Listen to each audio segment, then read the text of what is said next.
Marilyn and I always had a fascination for Ireland.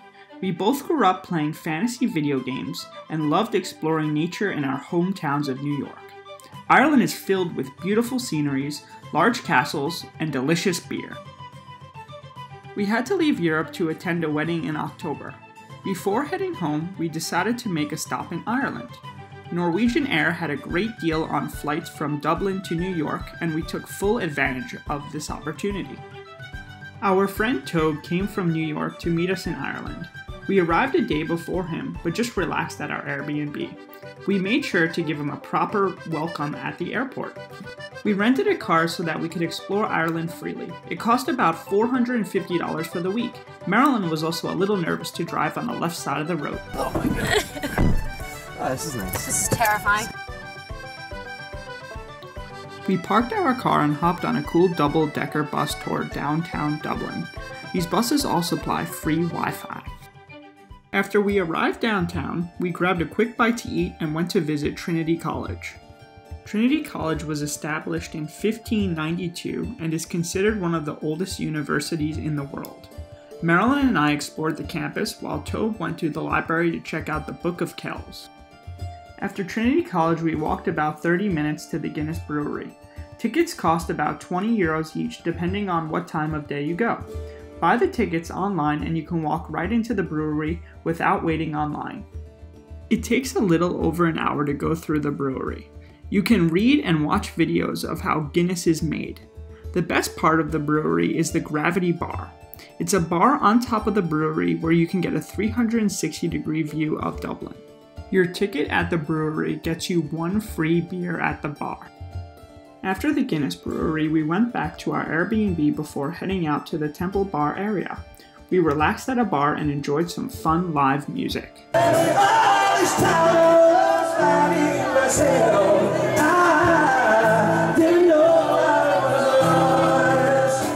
We woke up early the next morning and headed south towards Wicklow National Park. Wicklow is a 54,000-acre national park about 1 hour south from Dublin. The park is too big to explore in a day, but we chose a small trail and explored for a few hours.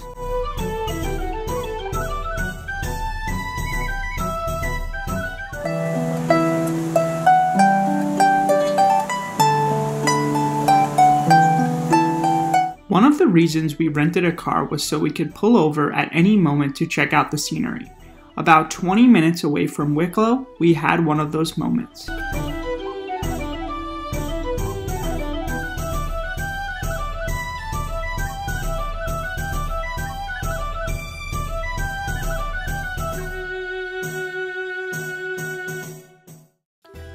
After leaving Wicklow, I set up my GoPro camera to the car to capture some footage of our drive.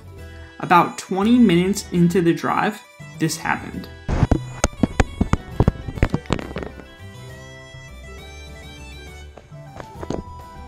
Luckily, the camera was fine, but I didn't take the chance of sticking it back on the car. After driving around for hours, we realized we were completely lost. We arrived at our Airbnb late in the evening and spent one night in the creepy town of Gort, Ireland. On our third day in Ireland, we went to a restaurant for a delicious traditional Irish breakfast.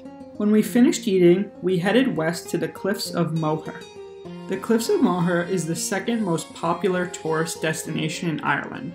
It comes right behind Trinity College. After the Cliffs of Moher, we headed back north to the city of Galway. We arrived at Galway at around 5 p.m., set our belongings down, and explored the city center at night. We ate some fish and chips for dinner, and then headed to a bar to watch the NFL games for the night.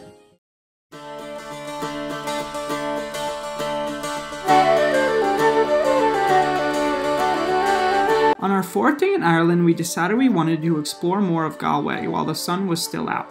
We walked around the beautiful city and stared at some of the city's canals. After checking out the city, we ate some crab sandwiches and hit the road again. After Galway, we drove an hour south to Bunratty Castle. Next to the castle, we enjoyed Irish coffees at Dirty Nelly's. Wow, there's so many different flavors. There really is. Like what? That's good. Those flavors included hot coffee, fresh cream, brown sugar, and a shot of Irish whiskey. After Bunratty, we drove an hour south to Ennis. Ennis is a small, quiet town where we spent most of our time eating and drinking at Brogan's Bar. Can you take a picture? Video? On our 5th day in Ireland, we drove 2 hours south from Ennis to Wicklow National Park.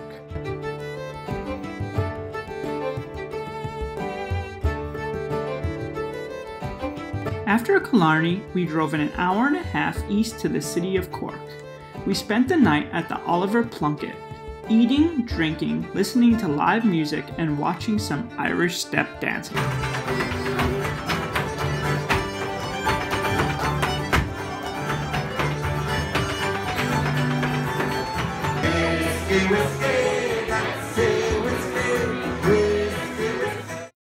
On our 6th day in Ireland, we explored the city of Cork. We went to its famous English market and sampled some delicious foods.